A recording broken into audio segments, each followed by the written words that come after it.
নমস্কার শ্রোতা বন্ধুরা, তাহান টেলস অফ বেঙ্গল চ্যানেলে আপনাদের সকলকে জানাই স্বাগত। আজকে আপনারা শুনবেন লেখক অভিক পোদ্দারের কলমে একটি অ্যাডভেঞ্চারের গল্প, ফেরোমনের কেরামতি। গল্পের কথক তার কাকা ব্রজেশ্বর বোসের সাথে বেরিয়ে পড়েন আফ্রিকার অ্যাডভেঞ্চারে। সেখানে এসেই পড়েন আদিবাসীদের খপ্পরে আর উদ্ঘাটন করেন এক নতুন রহস্য। কি সেই রহস্য জানতে হলে শুনতে হবে আমাদের আজকের গল্প। সঙ্গে থাকুন আর শুনতে থাকুন ফেরোমনের কেরামতি।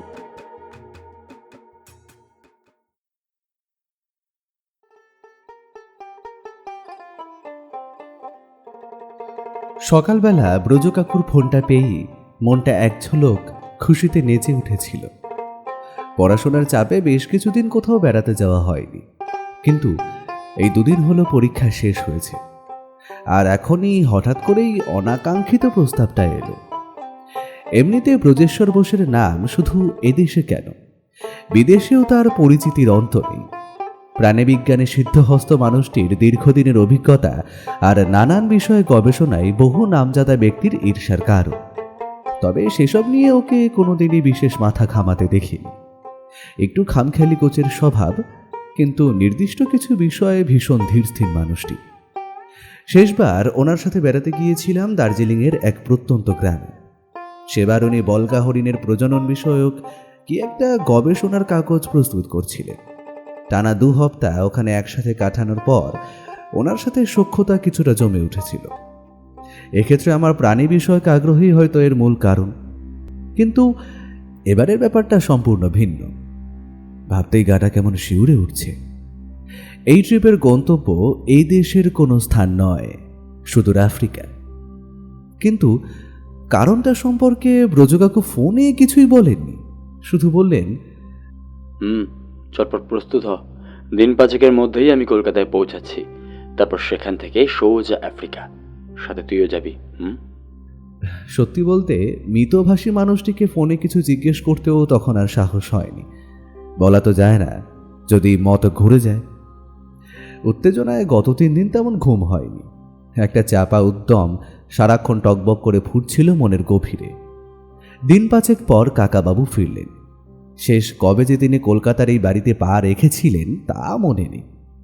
এতদিন পর ওনাকে পেয়ে বাড়ির সবাইও বেশ খুশি, কিন্তু পরদিনই আফ্রিকাগামী ফ্লাইট, তাই সাধারণ কথাবার্তা শেষে গোছগাছ করতেই ব্যস্ত হয়ে পড়লাম।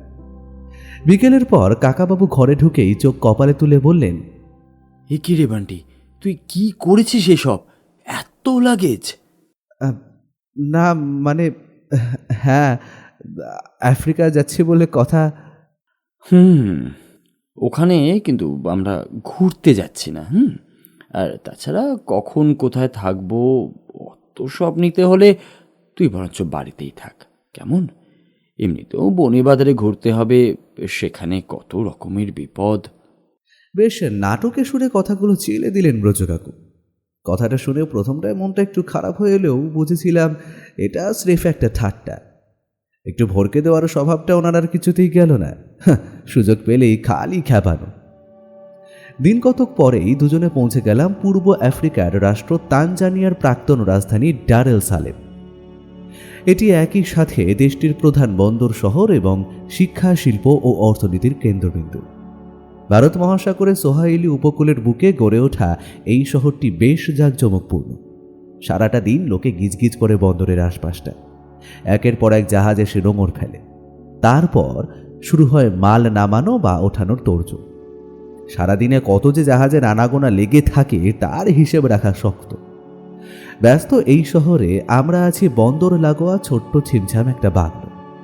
টমাস মুডি এই শহরের অতি পরিচিত ব্যক্তি। বাংলোটা ওরই। পেশায় তিনি একজন ভূপর্যটক হলেও নেশায় তিনি অর্কিড সংগ্রহকারী।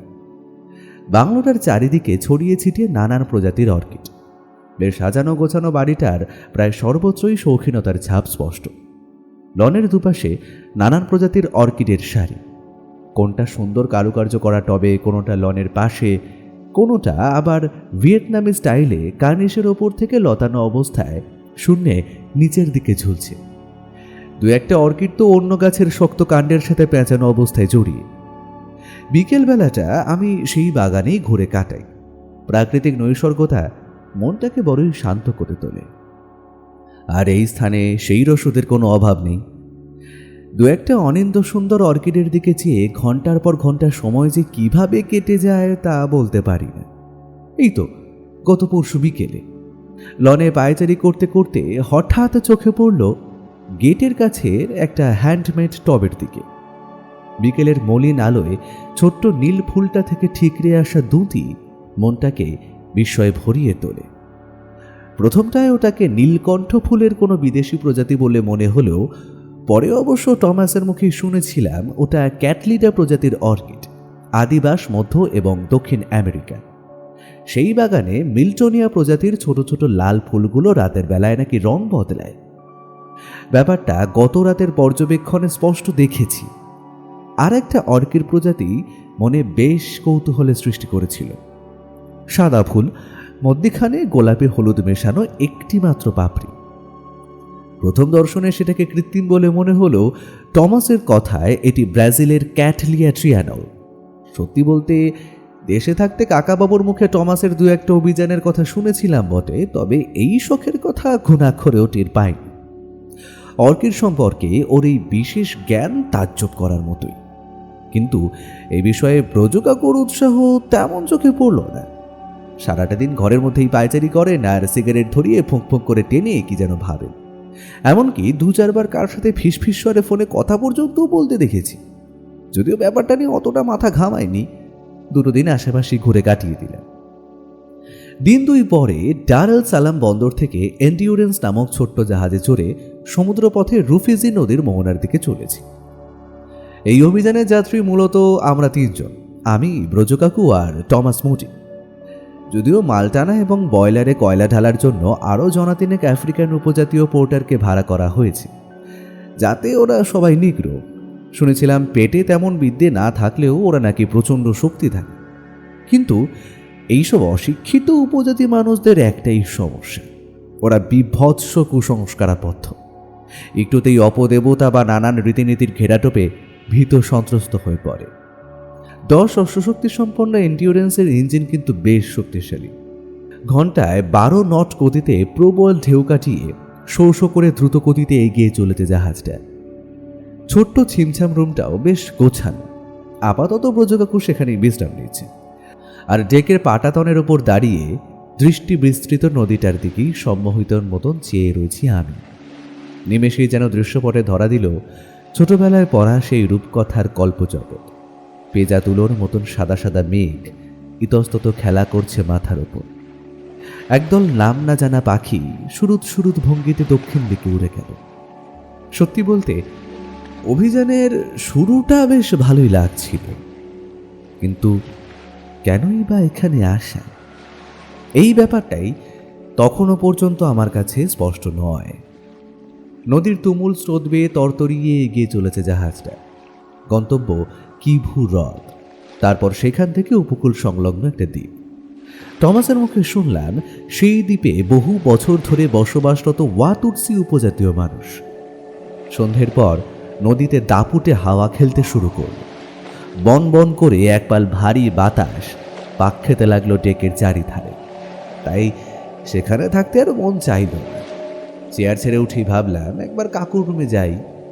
সেই থেকে ব্রজকাকু একবারের জন্যও ঘর ছেড়ে বেরোন। একবার মাত্র উকি মেরে দেখেছিলাম টেবিলের ওপর বিশাল ম্যাপ খুলে খুব মনোযোগ সহকারে উনি মাথা গুজে পড়ে আছেন। আর এতক্ষণে বার 2 টমাসকে সেই ঘরের ভিতরে যেতে দেখেছি। তারপরেই শটান দরজাটা বন্ধ। ব্যাপারটা মোটেই আমার ভালো লাগছিল না। কিছুই যখন বলবে না তাহলে শুধু শুধু আমার ডাকা কেন বাবু? তবে কারণটা আর বেশিক্ষণ অজানা রইল না। একটু পরে ডেক ছেড়ে রুমের কাছটায় যেতেই শুনলাম ভিতরে বসে ফিসফাস স্বরে ব্রজকাকু আর টমাস সাহেব কথা বলছে। দরজাটা কিছুটা ভেজানো। ভাবলাম আড়ি বাঁধলে কেমন হয়। সেই মতন সবে দরজায় কান পেতেছি, এমন সময় কর্কশ গলায় ভেতর থেকে ব্রজকাকু বলে উঠলেন, বান্টি, ভেতরে এসো। যা, ধরা খেয়ে গেলাম। একটু ঘাবড়ে গিয়েই দরজাটা ঠেলে ভিতরে প্রবেশ করলাম। ব্রজকাকুর সাথে সাথে আঙুলের ইশারায় খাটের কোণে বসতে আদেশ দিল। আমিও বাধ্য ছেলের মতন টুক করে সেখানে গিয়ে বসলাম। জানি তোমার কৌতূহল হচ্ছে, কিন্তু এভাবে কান পাতা মোটেই ভালো কথা নয়। ধমকটা সামলে চুপচাপ মাথা নিচু করে বসে রইলেন। একটু পরে উনি ফের বললেন, এখানে আসার মূল কারণ সিদ্ধেশ্বর বাগচির সন্ধান। এটা কিন্তু খুব গোপনীয়, খুব বেশি কেউ জানে না এই বিষয়ে, তাই খুব সাবধানে আমাদেরকে খোঁজ চালাতে হবে। সিদ্ধেশ্বর বাগচি নামটা শুনে একটু খটকা লাগলো। খুব শোনা শোনা বলে মনে হলো। একটু ভাবতেই মনে পড়ল নামটা শুনেছিলাম রোজু কাকুর মুখে। এই সিদ্ধেশ্বর বাগচি লোকটা নাকি বিশ্ববিখ্যাত নৃতত্ত্ববিদ, এবং এর সাথে নানা প্রজাতির সাপ নিয়ে গবেষণা করা নাকি ওনার নেশা। এই কারণেই বিজ্ঞান মহলে ওনার বেশ নাম ডাকও রয়েছে। কিন্তু ওনার আবার কি হলো? ব্রজু কাকু এবার দীর্ঘশ্বাস ছেড়ে একটা সিগারেট ধরালেন। তারপর সিলিংয়ের দিকে ধোঁয়ার কুণ্ডলি ছেড়ে বললেন,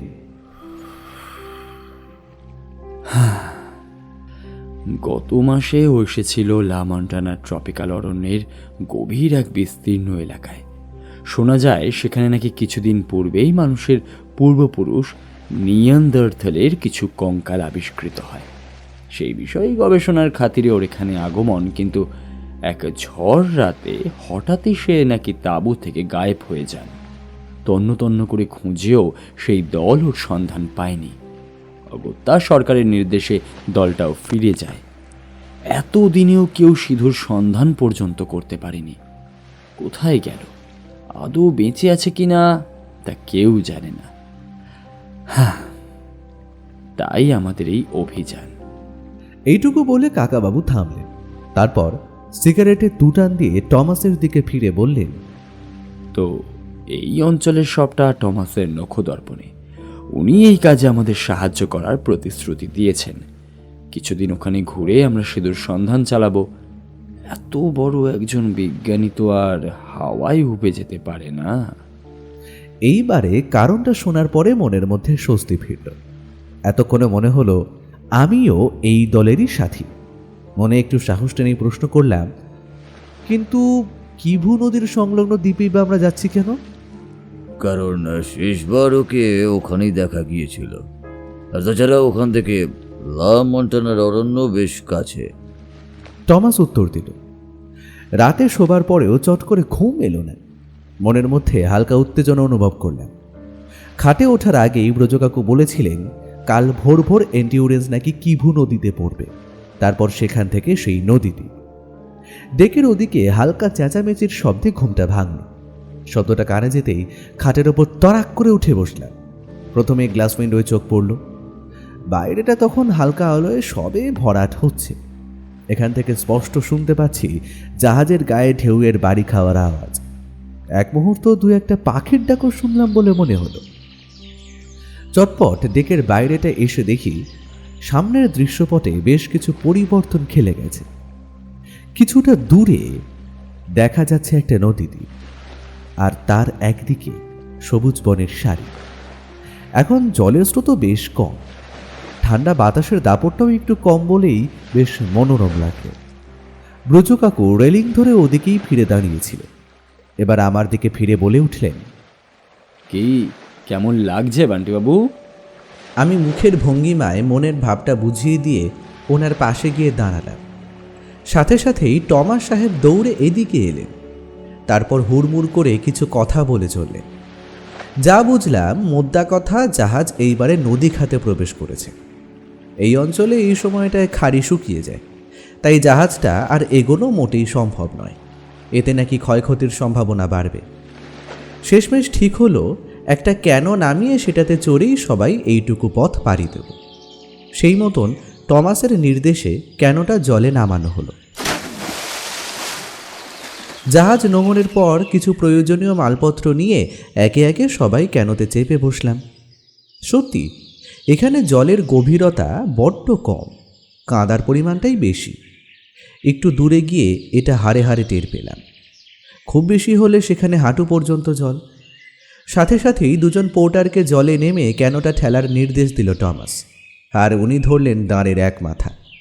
কাঁদা মাটিতে গোত্তা খেতে খেতে সেই দ্বীপটার দিকেই এগিয়ে চলল কেন। আরও একটু দূরে যেতেই বাঁ দিকে চোখ গেল। দেখলাম সুন্দরী গাছের মতন একসারি গাছ ছেয়ে রয়েছে অঞ্চলটা। যদিও ব্রজ কাকুকে এ কথা বলে বেশ ঝাড় খেলাম, উনি বললেন, এই গাছগুলোকে দেখতে অনেকটা সুন্দরী গাছের মতন হলেও এর প্রজাতি এক্কেবারে ভিন্ন। এ হলো কুয়াটানা গাছ। পূর্ব আফ্রিকায় এর আরও অনেক প্রজাতি পরিলক্ষিত হয়। কথাটা শুনেই বেশ অবাক হলাম। মনে মনে ঠাট্টা করলাম, না, কোনো অভিযাত্রী নিশ্চয়ই এই অঞ্চল থেকে গাছের বীজ তুলে নিয়ে গিয়ে ও দেশে নিয়ে গিয়েছিলেন। খাড়ি অঞ্চল প্রায় শেষ হয়ে এসেছে, সামনেই সেই দ্বীপ। দূর থেকে দ্বীপটাকে ছোট বলে ঠাউর হলেও কাছে আসতেই বুঝলাম সেটা মোটেই ছোট নয়, বরং বেশ প্রশস্ত। এবার কেন থেকে নামার পালা। প্রথমে ব্রজ কাকুই নামলেন, তারপর একে একে আমরা। সেই সবুজে ঘেরা প্রান্তরে ফিরে যেন মনে নতুন করে বাঁচার আশা জাগল। কিন্তু সেই স্বস্তিটুকু বেশিক্ষণ স্থির হলো না। হুট করেই জঙ্গলের মধ্যে থেকে বেরিয়ে একদল উপজাতীয় মানুষ আমাদের সকলকে ঘিরে ফেলল। ওদের হাতে তীরধনুক, গায়ে পোশাক বলতে ওই একরত্তি কাপড় খণ্ড, গলায় ঝিনুকলতার মালা, হাতে গাছের শিকড়, খালি পা, চোখ মুখ বেশ উস্কো খুস্কো আর রাগান্বিত। ধনুকের ছিলাটা টান করে আমাদের দিকেই তাক করা। প্রথমটায় বেশ ঘাবড়ে গেলাম। এক মুহূর্ত মনে হলো এই বুঝি গেলাম। কিন্তু পরিস্থিতি কিছুটা স্বাভাবিক হলো এবং এর সম্পূর্ণ কৃতিত্ব টমাস সাহেবের। উনি এগিয়ে গিয়ে ওদের সাথে কথা বলে ওদেরকে শান্ত করলেন। হুট করেই পাশটায় চোখ যেতেই লক্ষ্য করলাম গাছের ফাঁকফোকরের আড়ালে আরও বেশ কিছু মানুষ ভিড় করে ফেলফেলিয়ে আমাদের দিকেই চেয়ে আছে। সেই দলে মহিলা ও শিশুর সংখ্যাই বেশি। এক ঝলক শিশুগুলোকে দেখে বড্ড মায়া হলো। বইয়ে পড়েছিলাম এই অঞ্চলের বাচ্চারা অপুষ্টিজনিত কারণে রোগে ভোগে। দেখলাম সত্যিই তাই। শরীরের প্রতিটি হাড় যেন চামড়া ভেদ করে ফুটে উঠেছে। এরপর লোকগুলোর পিছু পিছু আমরা চললাম বনের রাস্তা বেয়ে। কিছুটা এগোতেই ব্রজ কাকু হাতে একটা চিমটি কাটলেন, তারপর ফিসফিসিয়ে বললেন, কি বান্টি, ভয় পেয়ে গেছিলে বুঝি? না, মোটেও না। থাক, সেটা মুখের অবস্থা দেখেই বুঝেছি। যদিও ভয় একটু পাওয়ার কথাও। কেন? কেন কি, ওদের হাতেই ওগুলো কি আর যে তীর নাকি? তবে ওই তীরের ফলার ডগায় মাখানো কুড়ারি বিষ একবার শরীরে গাঁথলেই ব্যাস, কেল্লা ফতে। অঞ্চলটার বেশিরভাগ স্থানেই কটন উড, ব্রাজিল নাট সহ নানা পামজাতীয় উদ্ভিদের আধিক্য লক্ষ্য করলাম। পথে চোখে পড়ল আপোসাম, অর্থাৎ ব্রজ কাকুর কথায় খটাস জাতীয় এক ধরনের প্রাণী, একাশিয়া গাছ, তেতসি ফ্লাই নামক এক ধরনের বিষাক্ত মাছি, ইত্যাদি ইত্যাদি। যদিও এর সবটাই যাত্রাপথে ব্রজ কাকুই সবিস্তরে বোঝালেন। একটু পরে সেই আদিবাসী লোকগুলোর সাথে আমরা গিয়ে পড়লাম বেশ ছিমছাম একটা উন্মুক্ত অঞ্চলে। ছোট ছোট কুটির ঘেরা এই অঞ্চলটাই বোধহয় আদিবাসী গ্রাম। বেশ কিছু বড় বড় পাথর এদিক ওদিকে ছড়ানো, তার পাশে আগুন জ্বালবার স্থান। সেখানের উপজাতীয় মানুষগুলো কিন্তু বড়ই ভালো। সর্দার নিজে এসে আমাদের সাথে পরিচয় সারলেন। এরপর হাতের ইশারায় উনি দুজনকে পাঠালেন কিছু খাবার আনতে। আমি, ব্রজ কাকু আর টমাস সাহেব গিয়ে বসলাম সর্দারের ঘরের ভেতর। পোর্টারটা চলে গেল তাঁবু ফেলতে। সিদ্ধেশ্বর বাগচির কথা উঠতেই দেখলাম ওর মুখের ভাবটা নিমেষেই যেন বদলে গেল। ব্রজ কাকু নাছোড় বান্দা, ঘুরিয়ে ফিরিয়ে একই প্রশ্ন বারবার জিজ্ঞেস করতে লাগলেন। শেষে একসময় সর্দার মুখ খুললেন। কিছু মাস আগে ওই সাহেব এখানে এসেছিলেন বটে, কিন্তু তারপর দলবল সমেত জঙ্গলে হাঁটা দিলেন। এর বেশি তো আমি কিছুই জানি না। লক্ষ্য করলাম ব্রজ কাকু যেন একটু অন্যমনস্কভাবে ঘরের ভেতরটা খুঁটিয়ে দেখছেন। তখনই টমাস সাহেব বলে উঠলেন, তারপর উনি কি এ পথেই ফিরেছিলেন? না, বোধহয় বাকি দল ফিরেছিল, কিন্তু উনি ফেরে নাই। ওই টিমের একজন ফেরার পথে এ কথা আমাকে বলেও গেছিলেন। আচ্ছা সর্দার, সিধুর সাথে আপনার কি কোনো কথা হয়েছিল? মানে ও কোথায় যাবে, কি করবে এই ব্যাপারে? না সাহেব, ওনার সাথে কোনো কথাই হয়নি। মিথ্যে কথা! সর্দার যেন এইবারে বেশ ঘাবড়ে গেলেন। হাতের ইশারায় ব্রজকাকু এইবার ঘরের এক কোণে হেলান দেওয়া একজোড়া বুট জুতো দেখিয়ে বললেন, এই যে এই জুতো জোড়া ওর গত জন্মদিনে আমি ওকে উপহার দিয়েছিলাম, তাই বেশি চালাকি করলে কিন্তু পুলিশে খবর দিতে হয়। এবার সর্দারের মুখ গেল নিচু হয়ে, একটু ফোঁপিয়ে উঠে বলল, আমি কিছু করিনি সাহেব, কিছু জানিও না। শুধু জানি উনি ওই বনের ভেতরে গেছিলেন। ওই সাহেবের সাথে ওই একটি বাড়ি কথা হয়েছিল। ওই সময় কিছু খাবারের বিনিময়ে উনি আমায় এই জুতো জোড়া উপহার দেন। পুলিশের জেরার ভয়ে এই কথা আমি কাউকে বলিনি। বিশ্বাস করুন সাহেব, বিশ্বাস করুন। সর্দারের আকুতি দেখে মনে হলো না যে সে মিথ্যে কথা বলছে, তাই হয়তো ব্রজকাকু কথাটা আর বাড়ালেন না। নদী তীরের কাছটায় তাঁবু বিছানো হয়েছিল। কিছু পরেই আমরা সেখানে ফিরে এলাম। এরপর গা থেকেই সংগ্রহ করা কচ্ছপের স্যুপ, টেপরির মাংস এগুটি সহযোগে খাওয়া দাওয়া সেরে হ্যামাক বা দড়ির দোলনার উপর টানা ঘুম লাগালাম। ঘুমের ঘোরে ছোটবেলার সেই দোলনা চড়ার কথা স্বপ্নে দেখলাম। সেদিন সন্ধেটাও বেশ কাটল। কলেজের সেই ক্যাম্পফায়ারের দিনগুলোর কথা চকিতে মনে পড়ে গেল।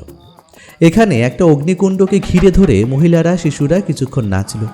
তারপর পুরুষরা নানান ধরনের বাদ্যযন্ত্রে আঘাত হেনে তালে তালে মিলিয়ে কিসব ভাষায় গান ধরল। সাথে চলতে থাকলো গাছের শিকড় বাকড় আর লতা পাতায় তৈরি দেশীয় সুরাপান।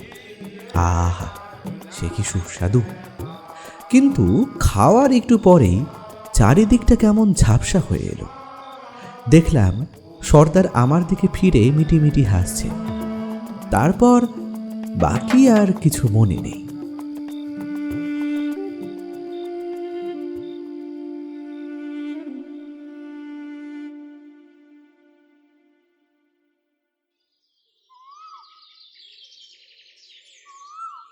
ঘুম ভাঙতেই দেখি তাঁবুর ভেতর চিত হয়ে শুয়ে আছি, পাশে ব্রজকাকু। বাইরে ভোর হয়ে এসেছে। পাখির কুহু কুহু মিষ্ট ডাক কানে আসছে কিছুক্ষণ ধরেই। একটু পরেই সকলে ঘুম থেকে উঠল। তারপর কিছু খেয়ে দিয়ে চটপট যাত্রার তোড়জোড় শুরু হলো। গন্তব্য লা মন্টানার গভীর অরণ্য। টমাসের কথায় স্থির হলো দক্ষিণ দিক বরাবর একটা ছোট্ট নদী ডান দিক ঘেঁষে প্রবাহিত হয়েছে। ওদিকটা ধরেই আমরা এগোবো। কিছুক্ষণ হলো বিশাল অরণ্যের মধ্যে আমরা এসে পড়েছি। চারিদিকে শুধু গাছ আর গাছ। সূর্যের আলো পর্যন্ত সেই ঘন বনে ঠিক মতন প্রবেশ করছে না। প্রথমে টমাস, তারপর আমি, পেছনে কাকাবাবু আর পোর্টারটা আরও সামনে। এই ক্রমেই সজাগ দৃষ্টিতে হাঁটতে থাকলাম। সেই স্থানে কত কিছুই যে দেখলাম তার অন্ত নেই। একটু দূরেই একটা গাছে লক্ষ্য করলাম লাখ লাখ কাঠ পিঁপড়ে। টমাস সাহেব বললেন ওটা নাকি পালো শান্ত গাছ। আফ্রিকার এই ঘন অরণ্যে মূলত ওই গাছেই কাঠ পিঁপড়ের বাস। কিছুটা যাওয়ার পরে একটা তীক্ষ্ণ কর্কশ চিৎকার ভেসে এলো। প্রথমটা একটু চমকেই গিয়েছিলাম।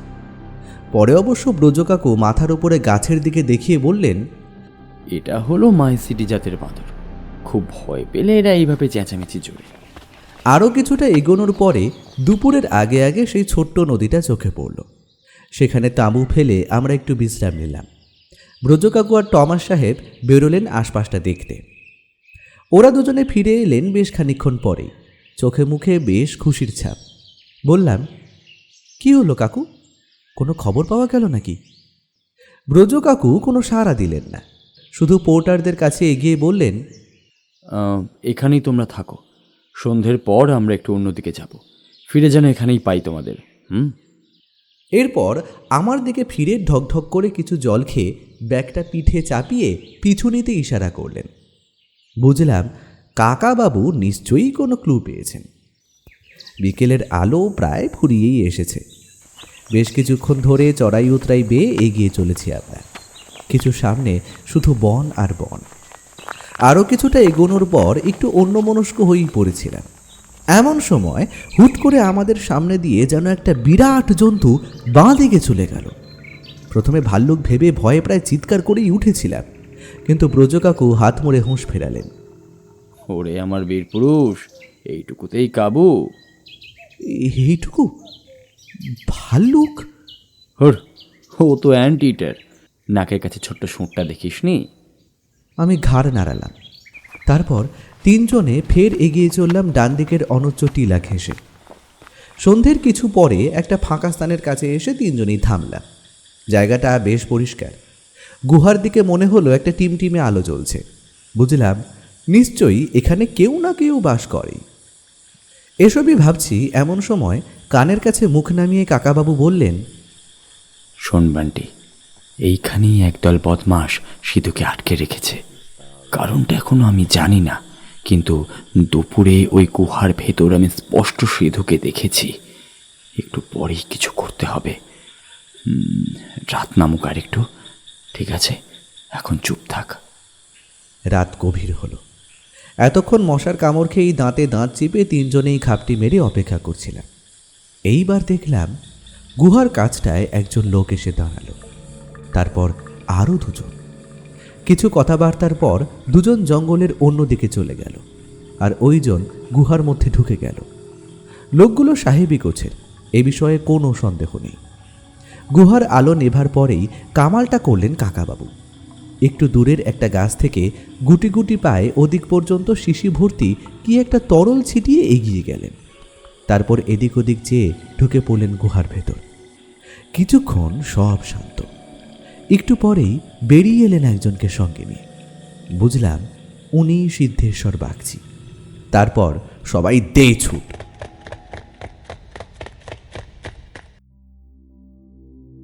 পরে শুনেছিলাম সিধু কাকুকে নাকি ওরা আটকে রেখেছিল কার্যসিদ্ধির লোভে। এই অঞ্চলের বিষাক্ত সাপ, জারা রাকা, বুস্টমাস্টার, র্যাটেলের বিষ নাকি ওই গ্যাং চড়া দামে বিদেশে বিক্রি করত, আর সেই বিষ নির্গমনের জন্যই সিধু কাকুকে ওরা আটকে রেখেছিল। দুদিন পরে অবশ্য টমাস সাহেবের প্রভাবে সেই গ্যাংটা ধরা পড়েছিল। দেশে ফেরা অবধি এই বিষয়ে আর কোনো কথাই বলেননি ব্রজ কাকু। কিন্তু শেষটুকু তো কিছুই বুঝতে পারিনি আমি। কথা বলতেই উনি বললেন, শোন তবে, ওই রাতে যে গাছটার কাছে গেছিলাম ওটা হলো সান্ত এমো, বিষাক্ত আর্মি অ্যান্ড প্রজাতি ডরিলাসের বাসা। আর আমার পকেটে ছিল পিঁপড়ের ফেরোমন। পিঁপড়েরা দৃষ্টিহীন, তাই ওরাও ওই হরমোনের গন্ধে যাতায়াত করে। সেজন্য ওই দলটাকে কৌশলে পুরো গুহার মধ্যে ঢুকিয়ে দিই। তারপর ওখানের ওই বদমাশ লোকটাকে ক্লোরোফর্মের সাহায্যে অজ্ঞান করে ওখানেই ফেলে আসি। ওরা একবার ধরলে আর নিস্তার নেই। কিরে বান্টি, বুঝলি কিছু? আমি হাঁ করে ব্রজ কাকুর মুখের দিকে চেয়ে রইলাম, আর মনে মনে ভাবলাম, উফ, কবে যে আবার এমন একটা অভিযানে যাব।